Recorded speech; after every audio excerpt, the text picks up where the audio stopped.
I'm back with another live stream. Let's see who's joining here. This is 9:33 p.m., April 17th of 2024. There's something really important I'm going to be discussing, and it pertains to the election.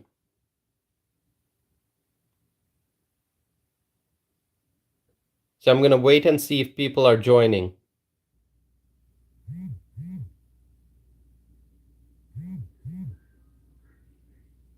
All right, my friends, I'm going to wait for a few moments, allow people time to join, and then I'm going to start the discussion. We are approaching the 1-minute mark. I'm going to wait for a total of 2 minutes before I start the discussion. And as people are joining, please, I see more people have joined. Please write your name in the chat window. This is going to be a great discussion. I encourage you to stay. I'm going to be sharing some very, very important information with you pertaining to the presidential election, pertaining to election in general, as we look at the race for the White House, as we look at which party is going to be controlling the Senate next year. Is it going to be the Democrats? Is it going to be the Republicans? I'm going to be talking about all of that. So please stay connected with me. Don't leave. And most importantly, feel free to ask me questions. Feel free to share your comments in the live chat window. And I pay attention to the live chat window. And so please engage with me in the live chat window. If you disagree with me, let me know. If you agree with me, I would love to hear that. And if you have other comments, other questions, feel free to ask. So I see a few people are already here. I'm going to get started in about 15 seconds, 10 seconds actually. 10 seconds, 9, 8, 7, 6, 5, 4, 3, 2, 1. So my friends, let's get started with today's discussion. Obviously, the question is, will Trump win the key battleground state? So you don't know what state I'm referring to, but you do know that I'm referring to a battleground state. And the question is, will Trump win this battleground state? Now, which battleground state am I talking about? Do you know? Well, I'm going to give you a clue. It's a state that I absolutely love. It's a state that I live in. Now you know which state I'm talking about.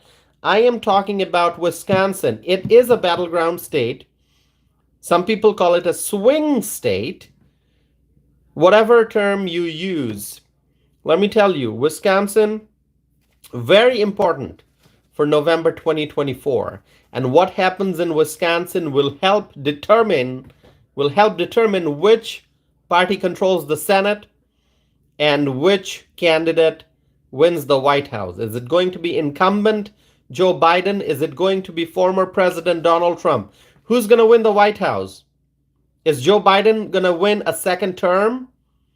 Or will Donald Trump come back and get his seat back in the Oval Office? That's what we are going to be talking about. So Wisconsin, definitely a battleground state, and what happens in Wisconsin will impact the entire nation. Now, the election is coming, November 2024, and battleground states in general are the key to electoral victory.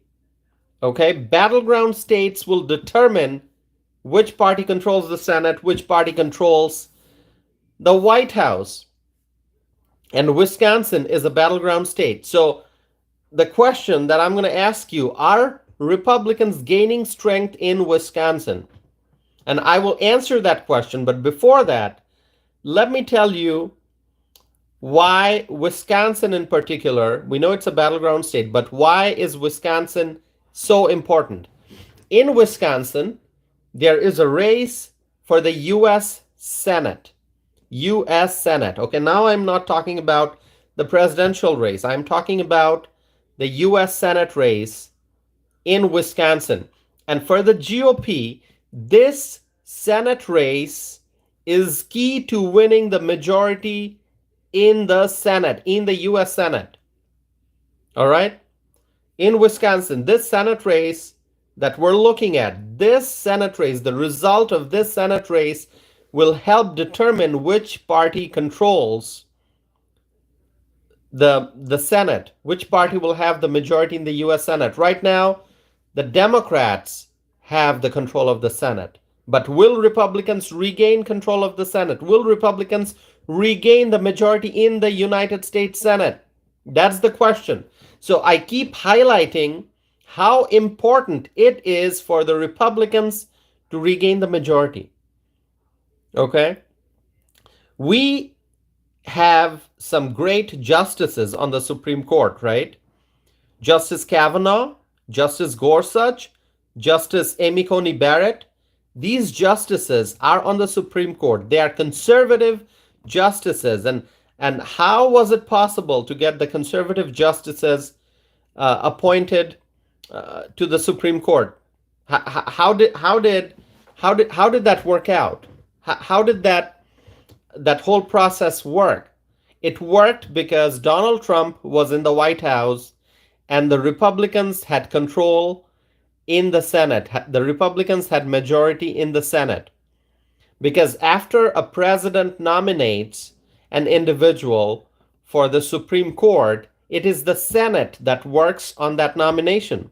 So the party that controls the majority in the Senate is the party that has strong influence over the process, over this process of confirming justices. And so it's because of Donald Trump, who was in the White House at the time, and it was because of the Republicans having majority in the Senate. That's the reason why we have Justice Kavanaugh, Justice Gorsuch, and Justice Amy Coney Barrett on the Supreme Court. So this is a major accomplishment. And having a Republican majority in the Senate, having a Republican president in the White House made it possible to have conservative justices on the Supreme Court. And so going forward, it's important that the Republicans regain the majority in the US Senate. Right now, the Republicans don't have the majority in the US Senate, but it's important that they regain majority in the US Senate. And to make that happen, we must win. The Republicans must win the US Senate race in Wisconsin. So you understand why Wisconsin is so important, right? And also I'll tell you, in 2016, Donald Trump won Wisconsin. He got the Electoral College votes from Wisconsin in 2016. And so that enabled him to become the US president. That helped him reach the White House. That helped Donald Trump win the presidency. And so in 2024, what will the Wisconsin voters decide? Are they going to vote for Joe Biden? Are they going to vote for Donald Trump? This is a battleground state. This is a swing state. And so that's why it's so important to pay attention to what's going on in Wisconsin. And so, my friends, let me tell you what's going on in Wisconsin. So let me first talk about the Senate race. But before that, I'm going to pause for a second, or maybe a few seconds actually, because a second goes by really fast. And so I'll wait for a few seconds. In fact, I may wait for half a minute or a minute to see if anyone's interested in participating in the live chat window. My friends, I keep telling you that the live chat, I want this to be a community. I want this live stream, this channel to be like a community. And I've said that a number of times before. So my friends, I am encouraging you to please participate in the live chat window. Don't be shy. If you have a comment, share that. If you have a question, ask that question. If you just want to say hi, say hello, write good evening. Tell me how your day was. Tell me what you're going to do tomorrow. Share with me your plans for the weekend. Arletta Jordan is doing exactly that. Arletta is asking me how I am doing. Arletta Jordan writes, how are you doing, Tassif? Well, Arletta, let me first tell you, it is a pleasure to see that you're back. And so it's really wonderful to see that you're participating in the live chat window. It's good to see that you're here. Thank you for joining this live stream, Arletta.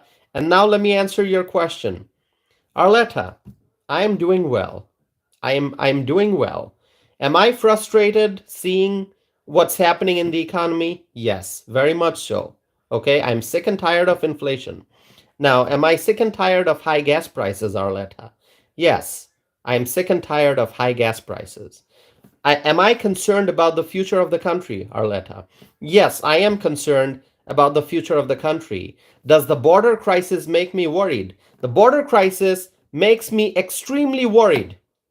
More than 10 million illegal immigrants have entered the United States since Joe Biden came to office. So, Arletta, you asked me how I am doing. I am doing well because I am being hopeful. I'm hoping that Donald Trump wins the White House. I'm hoping that the Republicans regain the majority in the US Senate.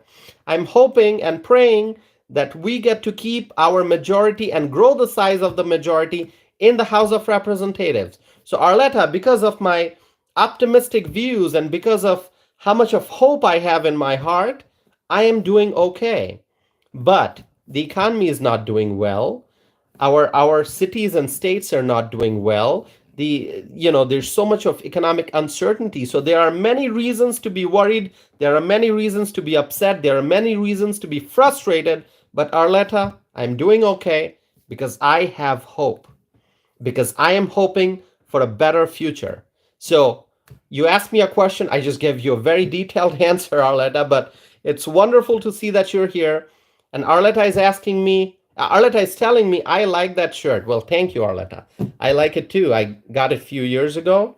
And my mom chose this print for me at the store. So I love this shirt. And obviously, I'm eagerly waiting for warm weather. Well, we do have, the temperature right now in Wisconsin is relatively high, but we still have lots of clouds in the sky. We just had a big thunderstorm yesterday. And so, it's not entirely bright and sunny these days, but I'm hoping that in the next few days, it's going to get better and it'll be warmer. I haven't checked the forecast, so I don't know what the likelihood of that is. But obviously, with the shirt on, I'm trying to feel like it's spring, like we're approaching summer, which we are. But we just need a little bit more warmth and a little bit more sunshine. Okay. So thank you, Arlette. I appreciate your compliment. So as I was saying, okay, Arletta has another comment. Arletta writes, there is no conversation about illegals being flown in. They're always talking about my governor. So Arletta, if I remember correctly, you are in Texas, right? You are in Texas, the great, great, great state of Texas. I love Texas. Freedom-loving Americans love Texas, okay? So no matter where you live, everyone loves Texas. If you are a freedom-loving American, you love Texas. I know that. So Arletta, do I remember correctly that you are from Texas? Yes, Arletta writes. So I don't know, Arletta, if you saw this. I'm going to share this with you here. Greg Abbott, okay? Greg Abbott, I don't know if you know this, Arlette. I'm going to share this with you, okay? If you don't know this already, this is going to come as a nice surprise. So Texas Governor Greg Abbott has been named among Time Magazine's 100 most influential people. So Greg Abbott must be happy about that. I would say that Greg Abbott is one of the top leaders in this country. He's one of the top leaders in this country, okay? And I'm sure a lot of people would agree with that. A lot of people would agree when I say that. Greg Abbott is a real leader. He's definitely the best governor in America right now. There's no doubt about that. Ron DeSantis, great governor. Kristi Noem, great governor. And there are some other really great governors, but Greg Abbott, in my humble opinion, he is the best, number one in this country right now. Arletta, would you agree?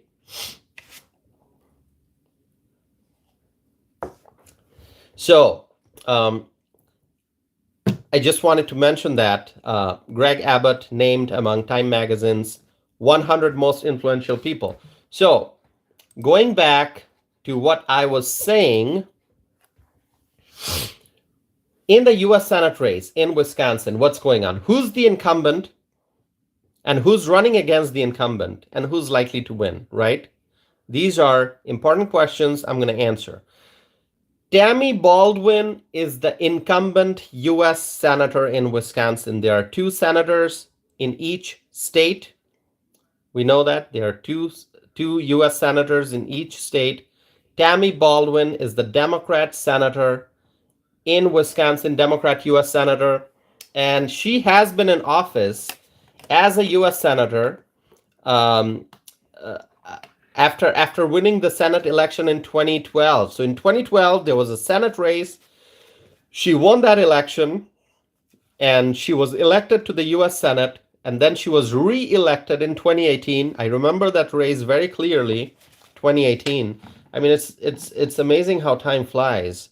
You know, now that I think about it, it seems like 2018 was just yesterday. But anyway, I remember I have been involved in Wisconsin politics for years now, and I remember that U.S. Senate race in 2018. Anyway, it didn't work out very well for the Republicans, and Tammy Baldwin was re-elected, and now she is up for re-election again, and she is running for re-election. So she has been in office for quite a while. And so now the question is, she's the incumbent U.S. Senator, Democrat. Now, who's running against her? Who's running against Tammy Baldwin, the Democrat? From the GOP, the front runner is a businessman named Eric Hovde. Eric Hovde. You can look him up on the internet. You can read about him. I'll let you do that. But he's a businessman, very, very successful businessman. And from the GOP, he is the front runner in the race for the U.S. Senate from the GOP side. Let me pause for a second as I read the comments.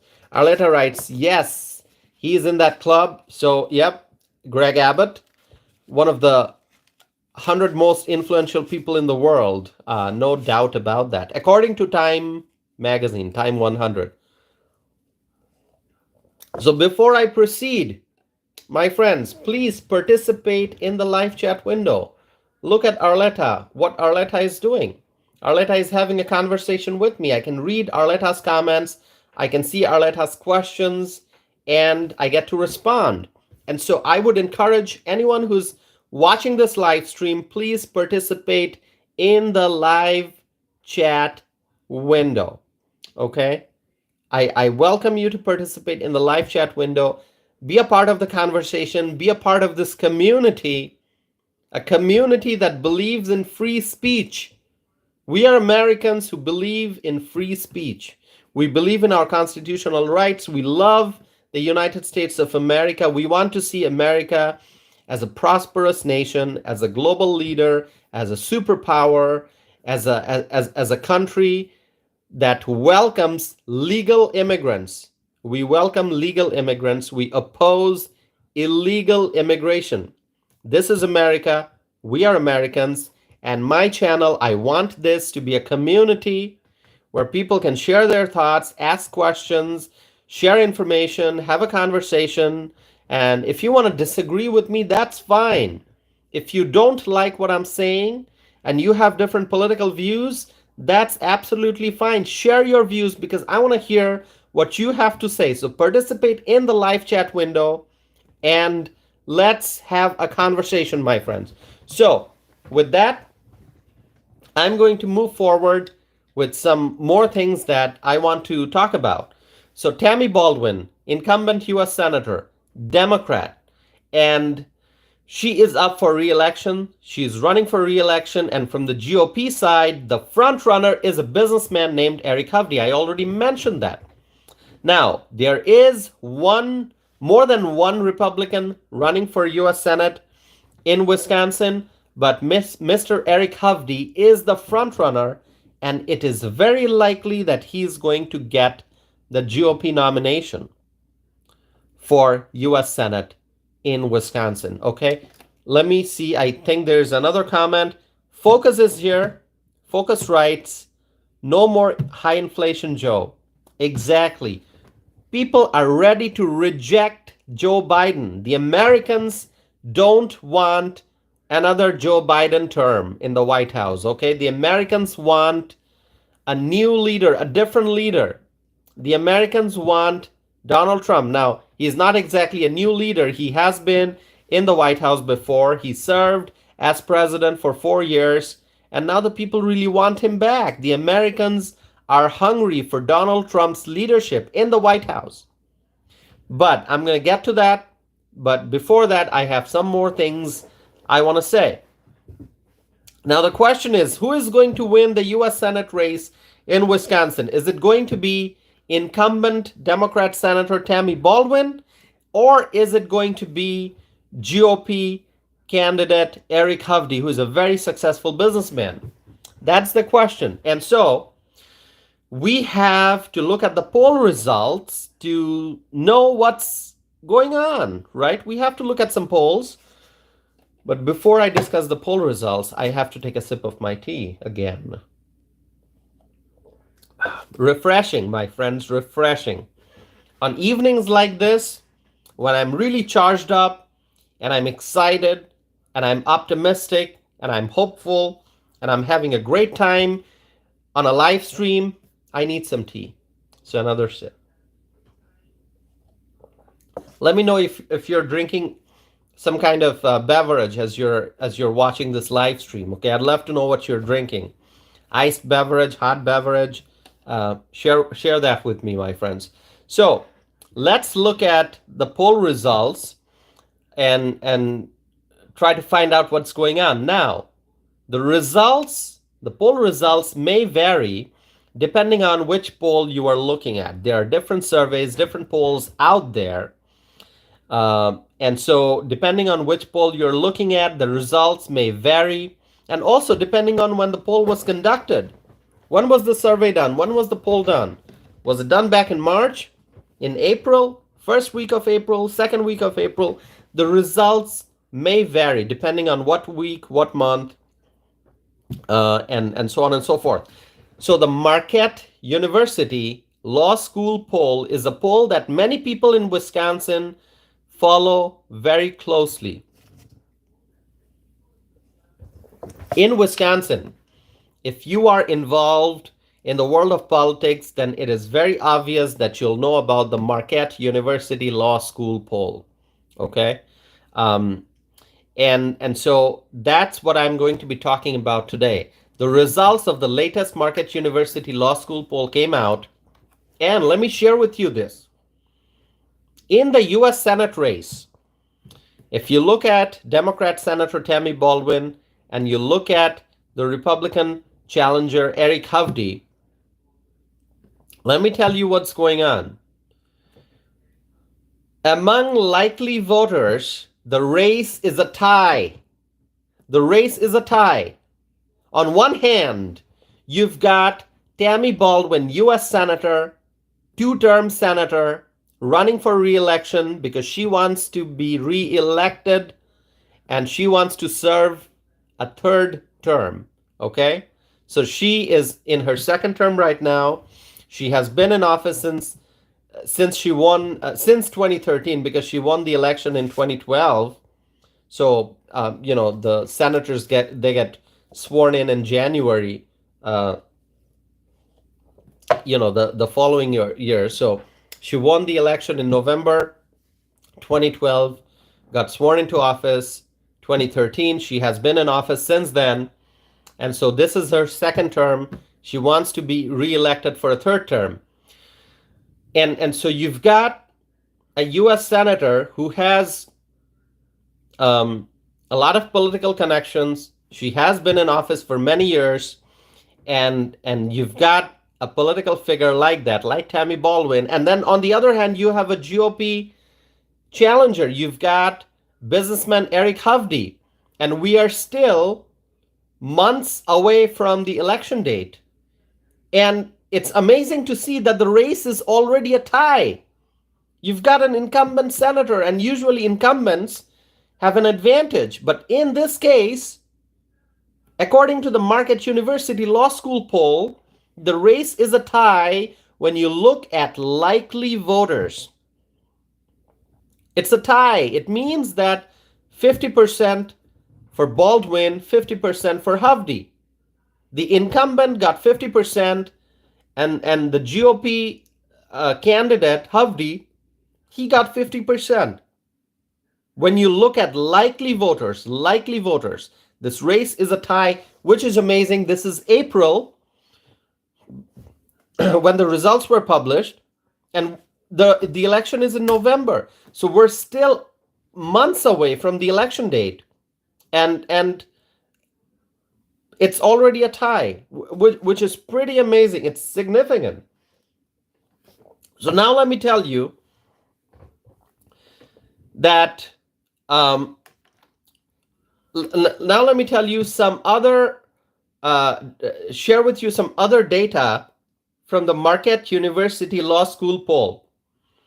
The Marquette University Law School poll also looked at Joe Biden and Donald Trump. Okay, and let me share with you the numbers, some important numbers from that survey.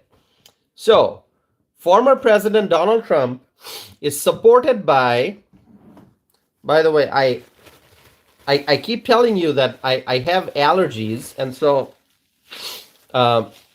please excuse me if I rub my nose with this tissue here. The allergies really bother me this time of the year. I mean, it happens every year around this time, around springtime. I can't do anything about it. I take allergy medication, I take nasal spray, and medication does help, but you can't fight nature because there's pollen in the air, flowers are blooming. This is allergy season. There are elements out there in nature, and there's nothing I can do. Okay? I mean, I'm gonna have this. Anyway, sorry. It interrupts my speech.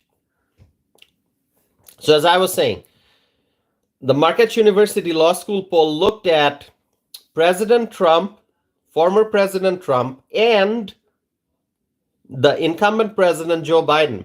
And here are the numbers. Among registered voters, Trump is at 51% support.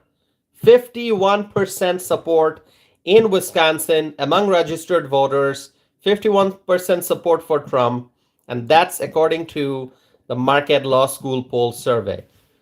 Registered voters, Trump is at 51%, and Joe Biden is at 49%. So Joe Biden is behind among registered voters in Wisconsin. That is great news, my friends. That is great news. This is for registered voters. Now, let me tell you, among likely voters, Trump is at 51%, Biden is at 49%. So whether you look at registered voters, whether you look at likely voters, the numbers are the same. Trump is at 51%, Biden is at 49%. So Trump is ahead when you look at the registered voters and also when you look at the likely voters. And so what does that tell you about what's happening in Wisconsin? I'm going to pause for a little bit, and I'll give you an opportunity to share your thoughts on this. Share your thoughts on this matter, my friends. Focus, do you have any comments on it? Arletta, what do you think about the fact that among both registered voters and likely voters, Trump is at 51%, Biden is at 49%, right here in the beautiful state of Wisconsin? Any thoughts? I'm gonna I'm gonna pause for a few seconds. I'll give you an opportunity to respond if you want to. If you don't want to, that's fine. Absorb the numbers, absorb the data, think about what's going on, analyze it, and then form your opinion. And if you want to share your opinion, please do so. So Arletta writes, I do not believe the polls. Now, Arletta, you're not the only one. A lot of people don't believe in the polls, okay? Sometimes the polls are favorable for the candidate you're supporting. Sometimes the polls are not favorable for the candidate you're supporting. And so the question is, do you trust the polls? The polls can have an impact on the race, and so suddenly, let's say in this case, we know, according to the poll, that Trump is ahead. Now, could that possibly lead to the Trump supporters becoming comfortable and losing momentum? That's a real risk. If you think your candidate's winning and is ahead in the polls, then maybe people slow down, or people don't campaign as strongly, and that's a real risk. So sometimes being behind in the polls can actually be helpful, because it just helps your supporters, your volunteers, gain momentum, right? So sometimes if you see that you're behind in the polls, or your candidate is behind in the polls, so that kind of prompts people to campaign more strongly, and to go out and knock on doors, and to distribute flyers, and to do a stronger campaign, in order to kind of make sure that the candidate wins, right? So Trump is ahead in the poll, according to Marcus University Law School poll. But I'll always, I think it's important to mention that don't if you see your candidates winning, don't be lazy. Still keep campaigning, keep campaigning, keep campaigning, keep reaching voters, keep reaching out to the independent voters, keep reaching out to the swing voters.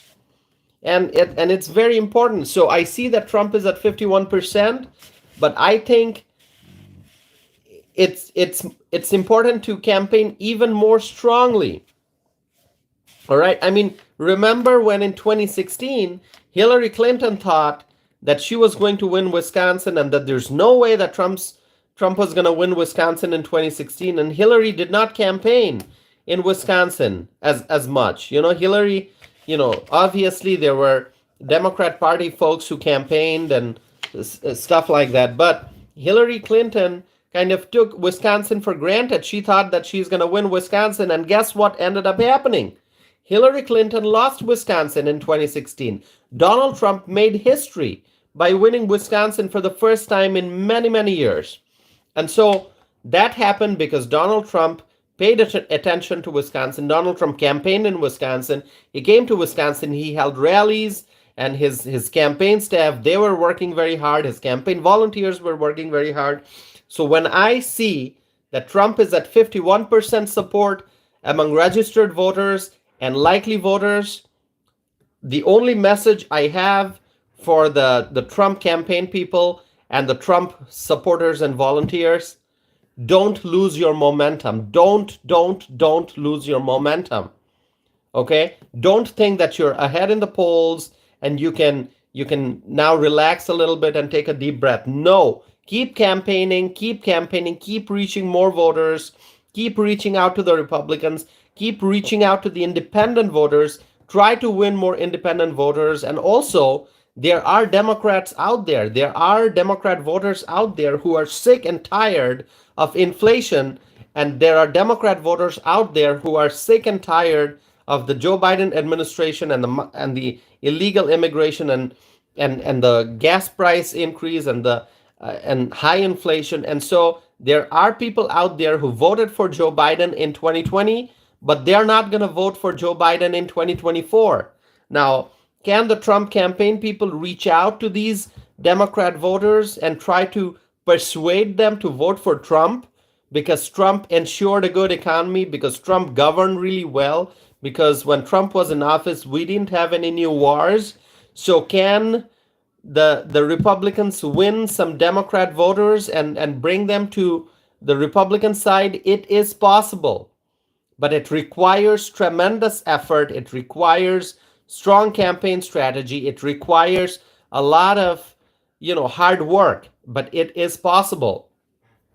And so, Arletta, uh, you got a good point. You wrote that you don't believe the polls.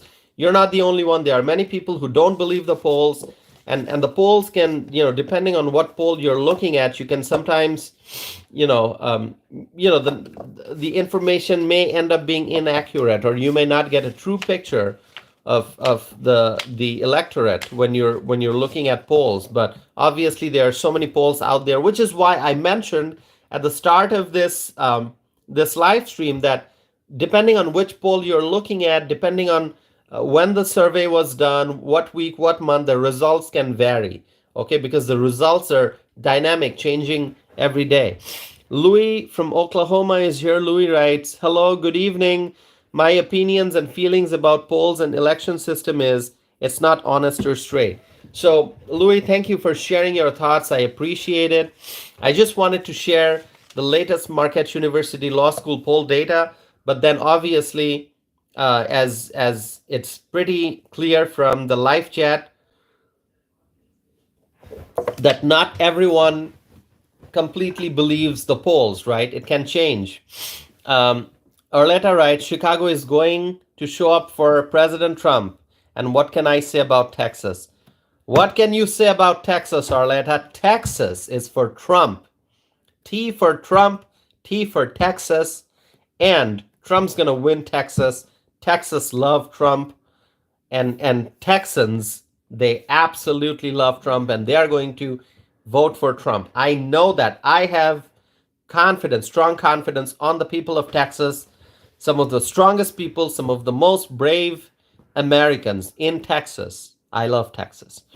All right, so Chicago, going back to what you said about Chicago, a lot of people in Chicago, I believe they are going to vote for Trump because they absolutely hate what's going on in their city, in their beloved city. Chicago used to be a great city once upon a time, but look what the Democrats have done to the city of Chicago. Look what they have done. Chicago is facing chaos. Chicago is suffering because of widespread lawlessness.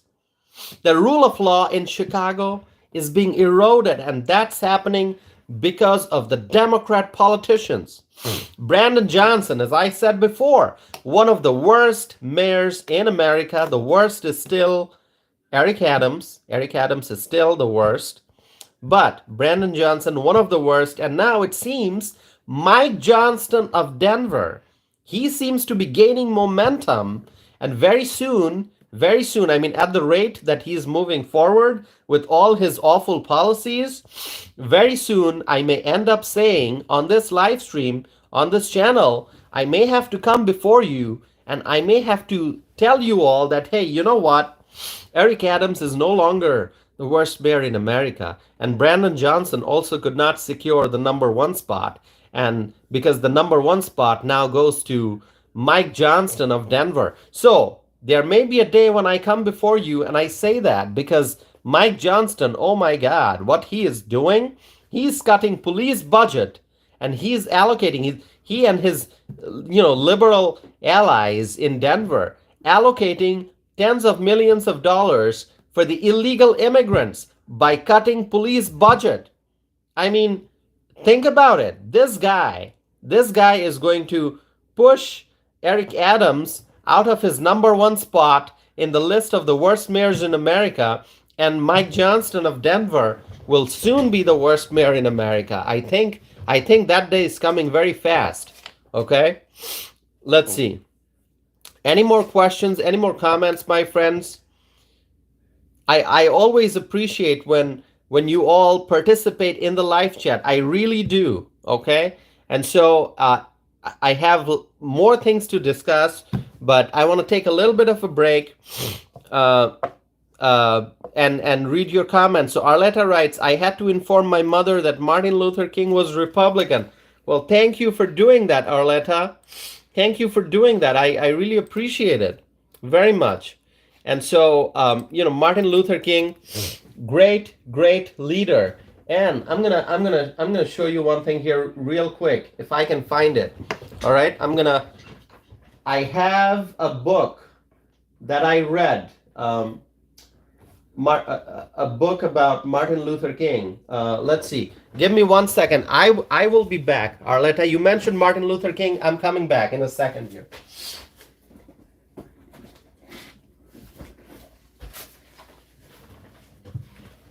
All right, Arletta, I'm back. Look what I got here. Look what I have here. Amazing book. Amazing book. The autobiography of Martin Luther King Jr. Okay? Really amazing book. When did I get the book? Sometimes when I buy a book, I use the receipt as a bookmark. See, I got the receipt right here, Barnes and Noble. So I bought this book. When did I buy it? Here, in January of 2020. Okay, so in January of 2020, I got this book. Actually, I got this book on January 17th. On January 17th, so right around Martin Luther King Jr. Day. So amazing book. Arletta, have you read this? If you have not, I recommend that you read this book. Okay, really great book on Martin Luther King. So I'm glad you mentioned Martin Luther King, and I just saw the book on my shelf and I had to bring it and show it to you. I read a lot. I do a lot of reading. Not only do I write a lot, not only do I speak a lot, I read a lot too. We have to read, right? We have to read what other people have written. We have to read works of fiction, works of nonfiction. It's important to read. It's a very good practice. It's a good hobby. All right. So, what was I saying?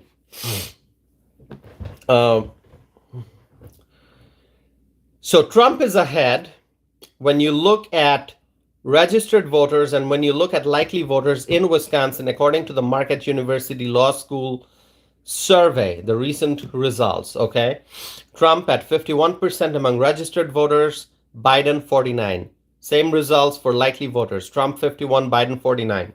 But as I said, and I'm going to repeat again because it's so important to understand this, Trump supporters must continue to reach out to new voters, to Republicans, to independents, and also to those Democrats who no longer want to support Joe Biden.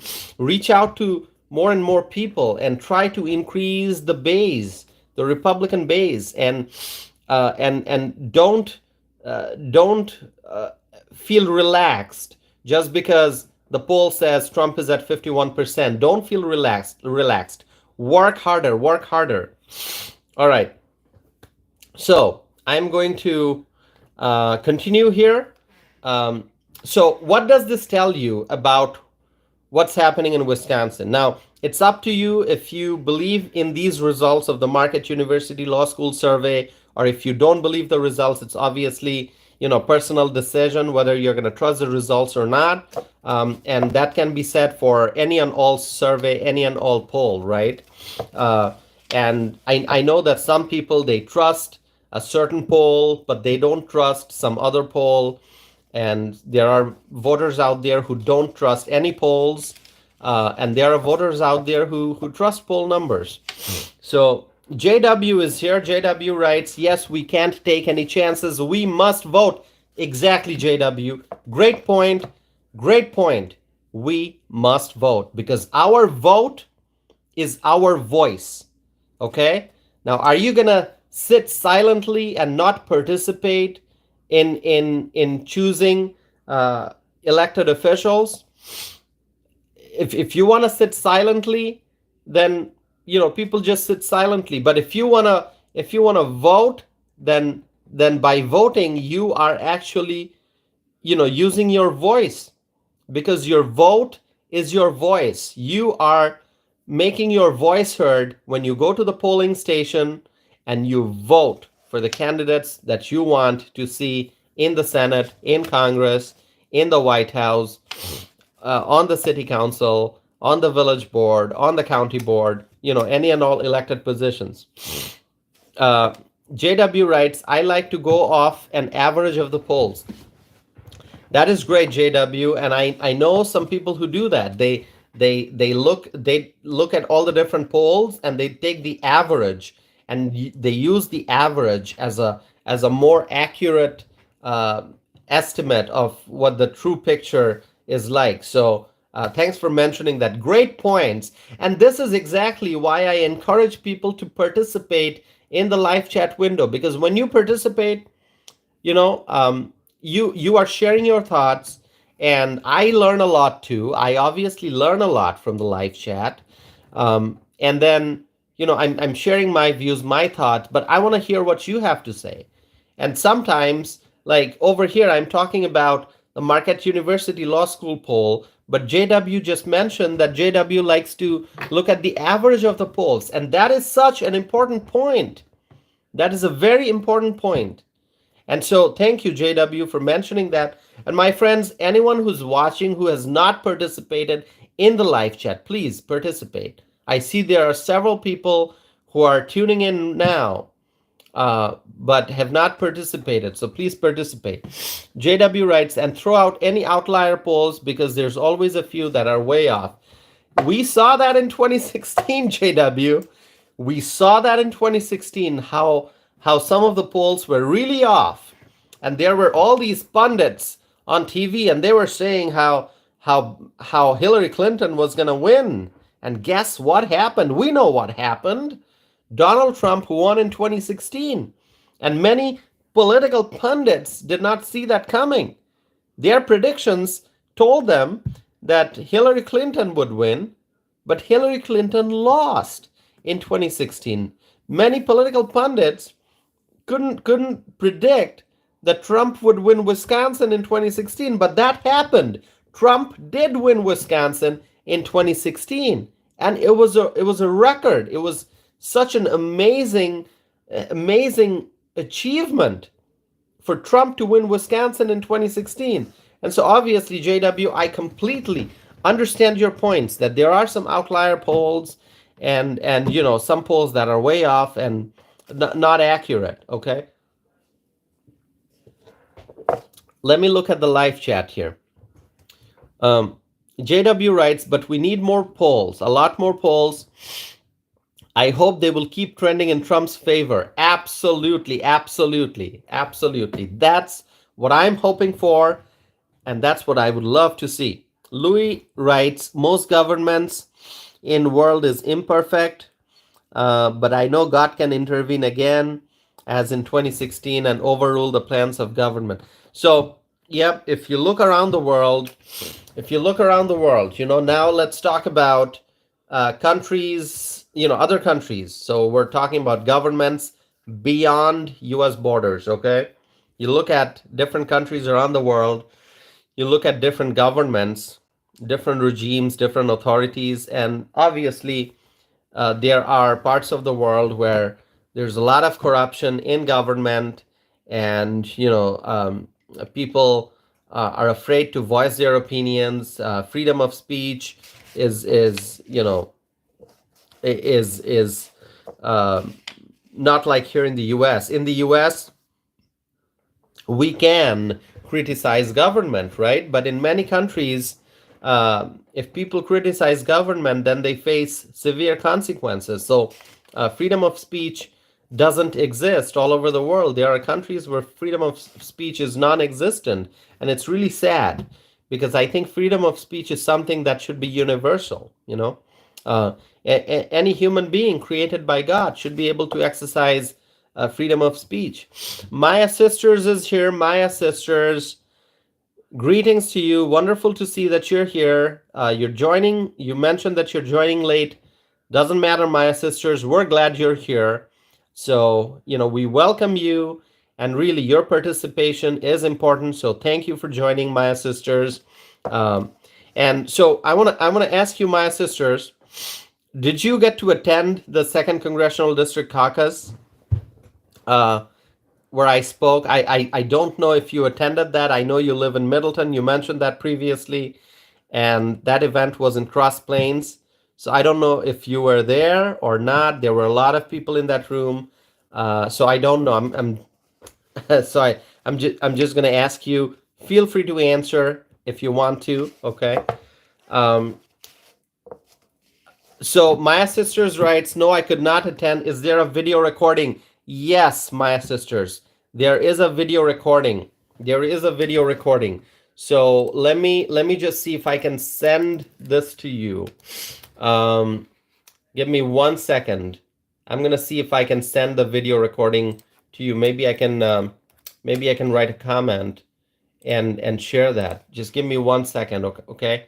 So everyone, please give me a minute so I can look up that video, and let me see if I can send it to you in the comment section. If I can, I will do that. Let me see. All right. Give me 1 second here. I'm gonna go to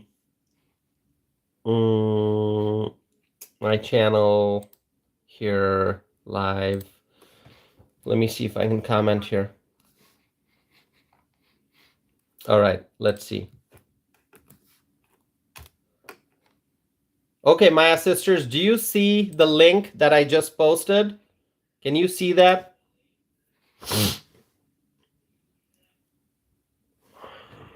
Let me know if you see the link. Great, got it. Okay, so watch that video.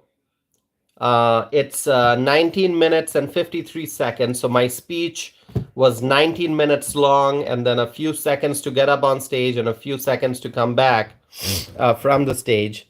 So about 19 minutes total speech time. This was in Cross Plains. And so, yeah, let me know what you think about that. All right. So, okay, my friends, as I was saying, we have, we can look at poll numbers. You can trust the poll numbers, and sometimes maybe you won't trust the poll numbers. That's okay. Some people, they like to look at the average of the polls, and that's a good strategy, I think. And then, we have seen in the past that polls can sometimes be very wrong. In 2016, like I said, many people predicted that Hillary would win, but that was not the case. Trump won. So polls can be wrong, predictions can be wrong, and it's important for a candidate to continue to work hard. Trump is working hard. I have no doubt that he's going to continue working really hard, and I'm looking forward to seeing Trump have more rallies in Wisconsin, more visits, more rallies, because people in Wisconsin love him.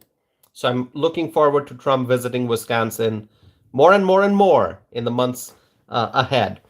Okay, so what I think is happening in Wisconsin is that there is growing frustration among voters because of inflation, because of the border crisis, because of growing tension in the world, in other parts of the world. And I think the voters in Wisconsin, they're sending a message that they're ready to elect Republicans, because among likely voters, Eric Hovde is tied to Tammy Baldwin. It's a 50-50 tie between Baldwin and Hovde.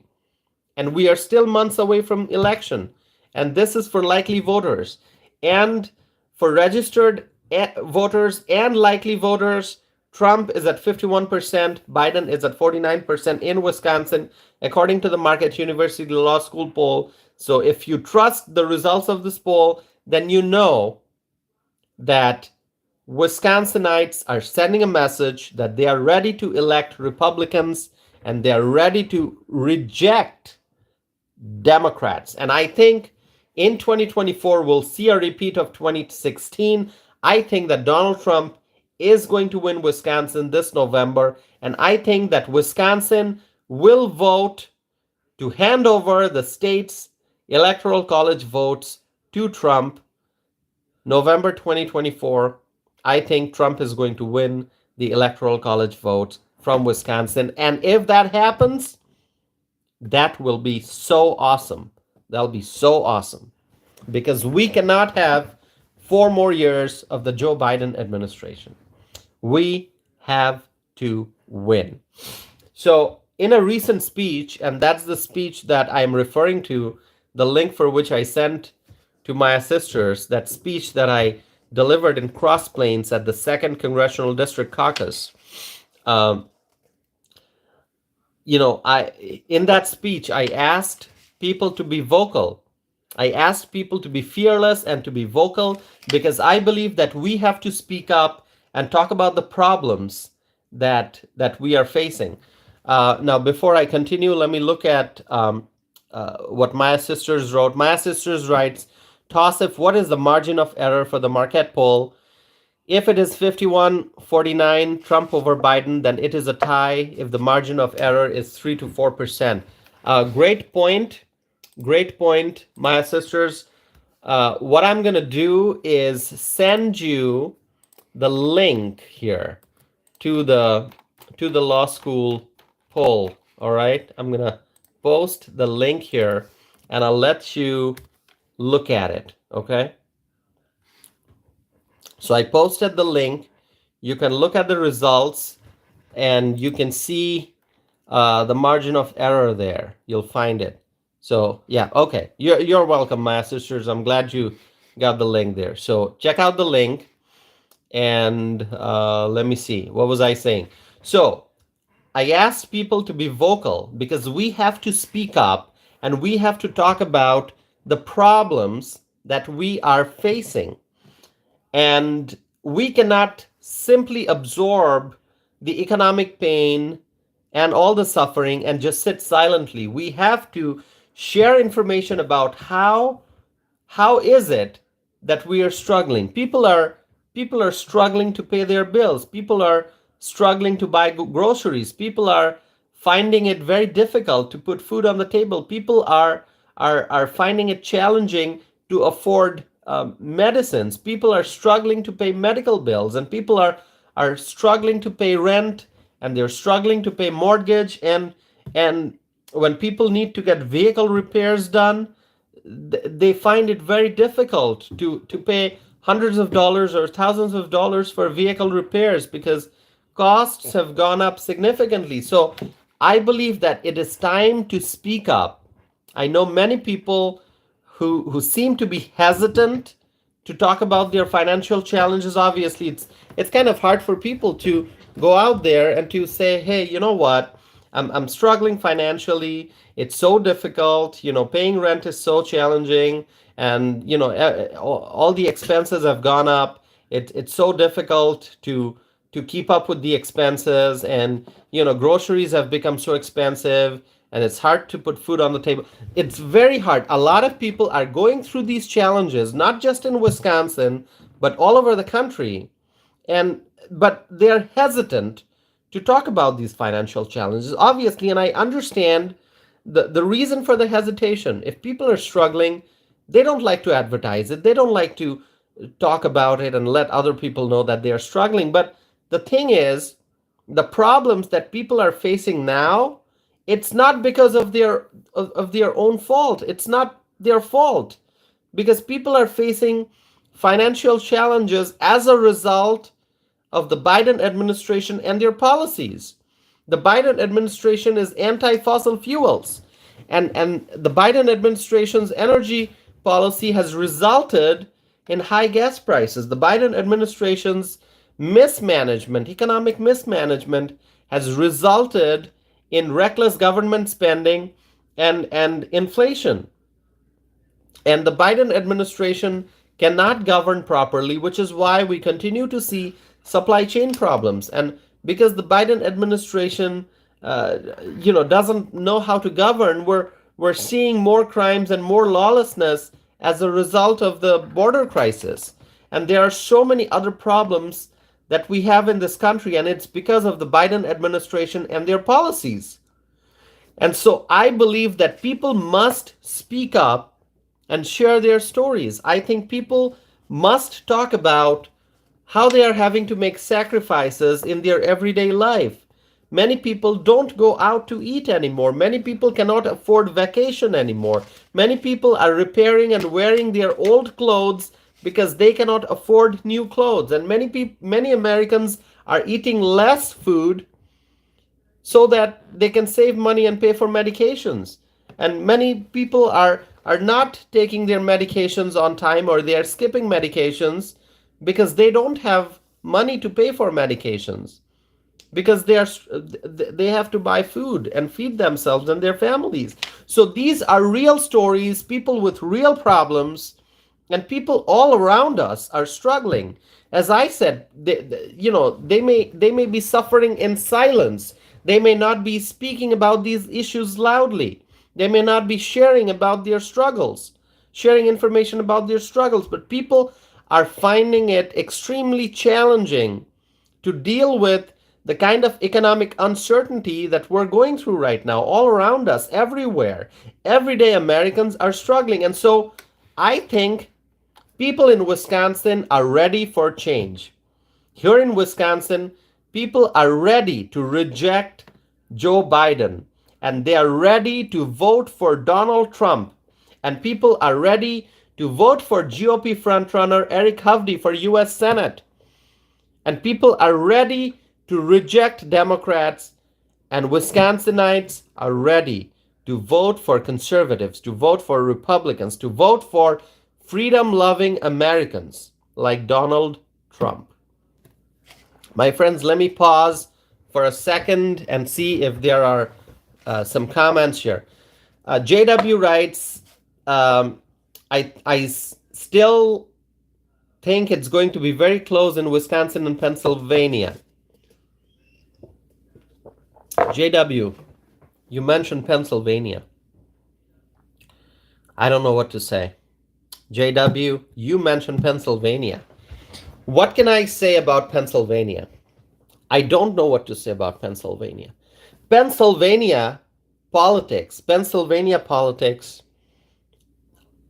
I have no way to predict Pennsylvania politics. I have no way to predict what the people in Pennsylvania are going to do. I mean, the people in Pennsylvania, they elected Fetterman for U.S. Senate. Fetterman. They elected Fetterman. How can voters elect Fetterman? Does it make sense that the Pennsylvania people voted for Fetterman? John Fetterman? I mean, this guy, I mean, so have you followed the news about the Senate dress code and how, Fetterman, he wore, casual shorts on the Senate floor? Do you remember all that? Fetterman, he wore shorts on the Senate floor. John Fetterman of Pennsylvania, U.S. Senator from Pennsylvania, he wore shorts on the Senate floor. I mean, we're talking about the U.S. Senate. And so the people of Pennsylvania voted for Fetterman for U.S. Senate. So, after that, I decided, you know what? I'm not going to try to predict what's going to happen in Pennsylvania. All right? Pennsylvania is out of control. I hope that they vote for Trump, but there's no way to predict what's going to happen in Pennsylvania. It is really sad. They voted for Fetterman. Fetterman, who wore shorts on the Senate floor. Okay, I'm not gonna talk more about Fetterman, but I am so frustrated with Pennsylvania politics, and how can people not vote for somebody like Dr. Oz? Dr. Oz, such a polished individual, such an educated man, and they voted for Fetterman instead of Dr. Oz. It just doesn't make sense. All right. So since Fetterman's election, I just decided I'm not gonna make any predictions about Pennsylvania. There's no way to predict what's going to happen in Pennsylvania. Okay? All right? I hope that the people will realize that what a big mistake they made by voting for Fetterman. Okay? So I hope the people in Pennsylvania will vote for Trump. And if they decide to vote for Biden, I have no comments. So Pennsylvania, I'm not going to try to predict. I'm just going to say I'm very, very disappointed with the Pennsylvania voters for voting for Fetterman. I'm not talking about everyone, obviously. There were so many people who voted for Dr. Oz. But how could people vote for Fetterman? Anyway, I'm not gonna go on, talking about John Fetterman in Pennsylvania. But JW, you mentioned Pennsylvania. No way to predict. No way to predict what's going to happen in Pennsylvania.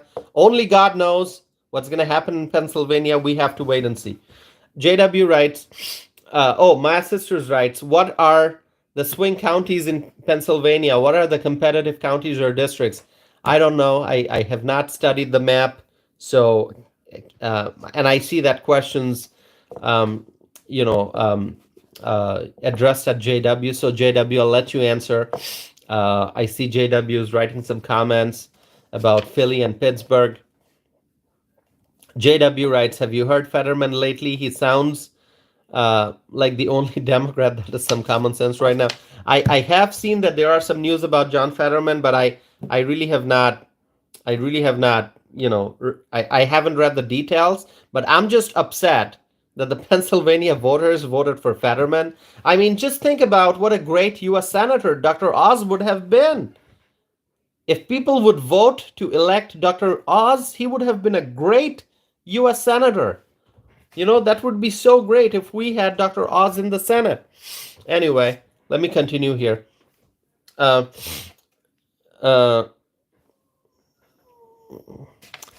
So, yeah, JW is writing that, I don't like his choice of clothing, but Fetterman has been saying some reasonable stuff lately. So, JW, now that you mentioned about Fetterman and some things that he said lately, I'm going to look those up. I just have not had an opportunity to read the details about, news about Fetterman.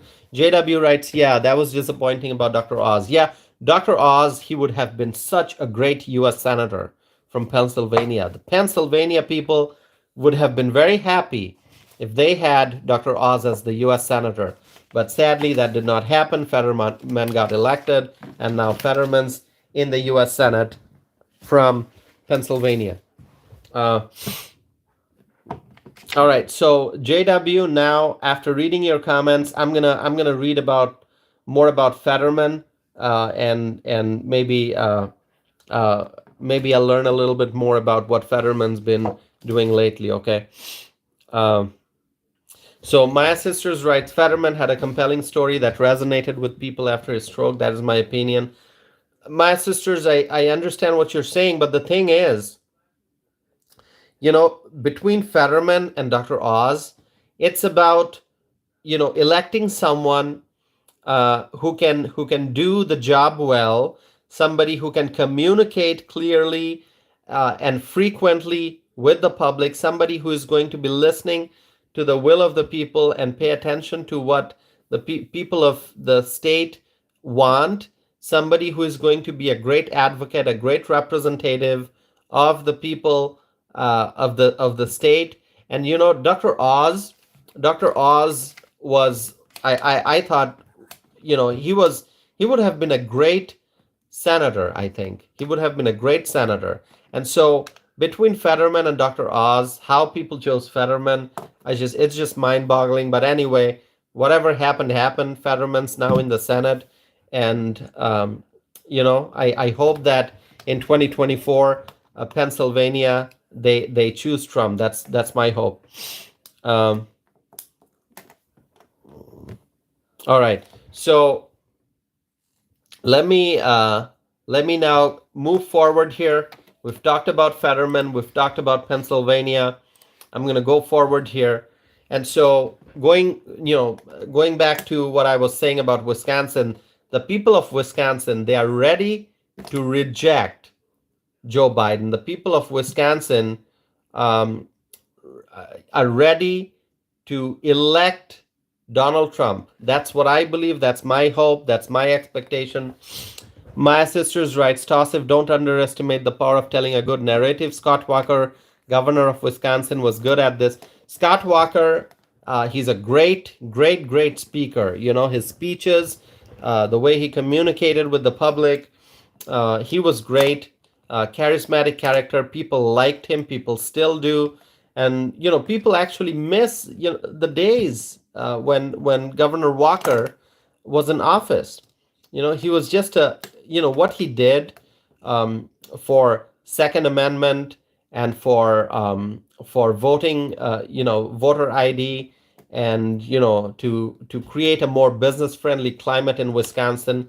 He made such great contributions, and he had great allies in the assembly and the Senate, and a lot of his allies are still serving in elected offices in the legislature.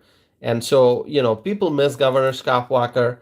I was so that night, election night 2018, we were in Waukesha County. We were in Pewaukee, Wisconsin. um, it was what's now the Ingleside Hotel. I think that's where the election night party was held. And me and my mother, we were both there in Pewaukee at Governor Scott Walker's election night party. And we had a great time all throughout the evening. We were surrounded by many friends and freedom loving Americans. They all gathered election night 2018. We were hoping, we were praying, and we were expecting that Scott Walker would win re-election.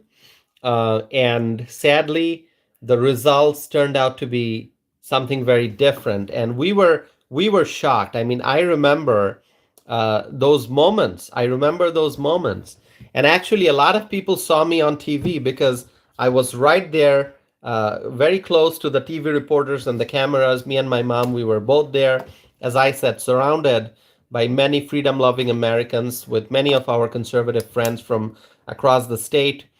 And it was getting close to midnight, I remember. And we thought that Governor Scott Walker would win anytime the results would be declared, and he would be victorious. Sadly, that did not happen. And even to this day, I think about that night, and I think about what a shock we got. What a shock it was. So anyway, and what was really sad that night, we faced some major losses the night of 2018, election night 2018, because, as I said, Tammy Baldwin was up for re-election, and we were hoping that Tammy Baldwin would be defeated by the candidate who was running from the GOP at the time. Sadly, that did not happen. Tammy Baldwin got re-elected. We were hoping that Tammy Baldwin would be defeated in that election. That did not happen. So she got reelected. So that was a loss. We faced a loss in the U.S. Senate race that night, and obviously we faced a loss in the gubernatorial race that night. And also, personally, what I think was a major loss is that we lost the race for the attorney general, because Brad Schimmel, what a great what a great conservative Brad Schimmel. He was up for re-election for the position of the attorney general of Wisconsin, and that race, we lost that race also, and a Democrat got elected in the office of the Attorney General of Wisconsin. So we faced losses in the U.S. Senate race. We faced loss in the U.S. Senate race, the gubernatorial race, and the race for the office of the Attorney General. So night of 2018, election night 2018, we faced some major losses. And I remember that night, and you know what? It was very sad, but here we are. We have to be hopeful. We have to be optimistic. We have to think about the future.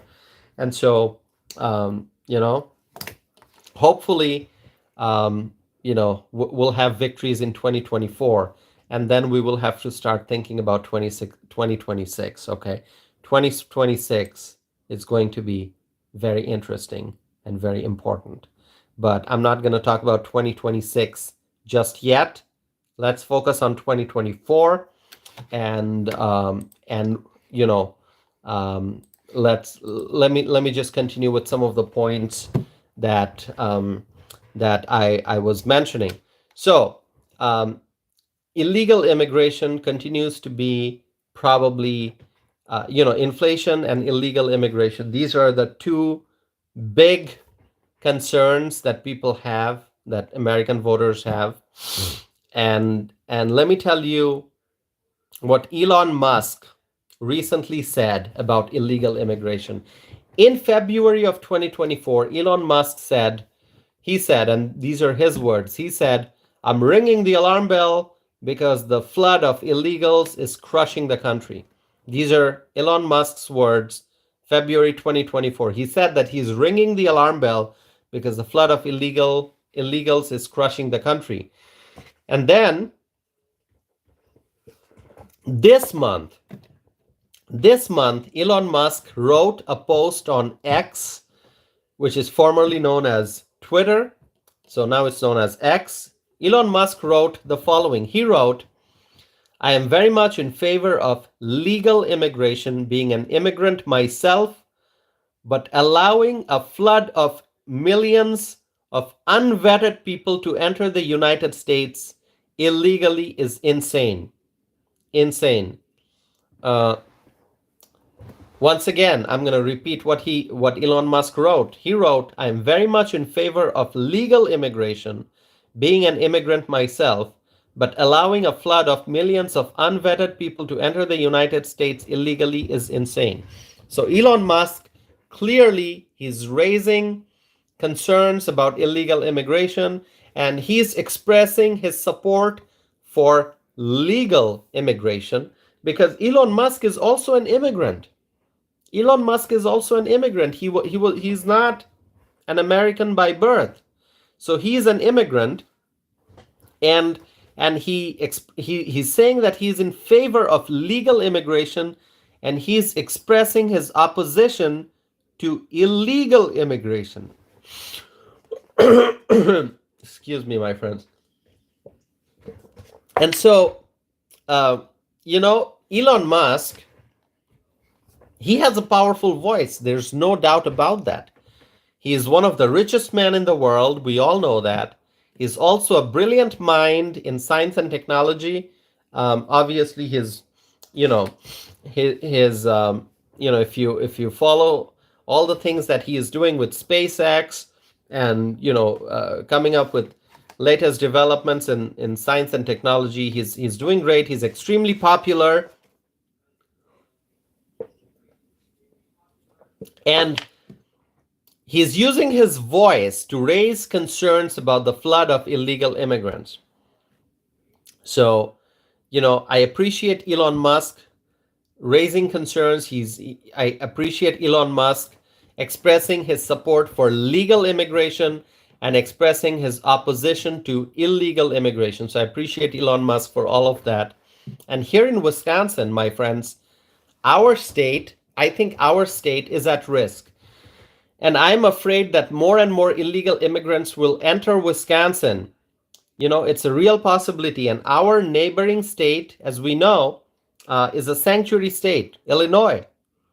I'm talking about Illinois. Illinois, there's a real chance that migrants from Illinois may eventually come to Wisconsin. And the freedom-loving Americans of Wisconsin, they don't want illegal immigrants. They don't want to see the problems that Chicago is facing. We don't want, illegal immigrants to come to Wisconsin and create the kind of chaos that people are seeing in Chicago. And so I think it's important for local elected officials to declare that our communities are not sanctuaries for illegals. And we must also urge our local nonprofits to not help the migrants. And I've said that before. You know, we must urge our local nonprofits to not help illegal immigrants because we have needs in our communities. There are many American citizens who need food, who need shelter, many American citizens who are at risk of homelessness, many American citizens, many American veterans who have healthcare needs, who have mental health needs, who need, social support. Many veterans are struggling, so we have to help the American citizens who are struggling. We have to help the American veterans. And so our resources should be used to help American citizens and not illegal immigrants.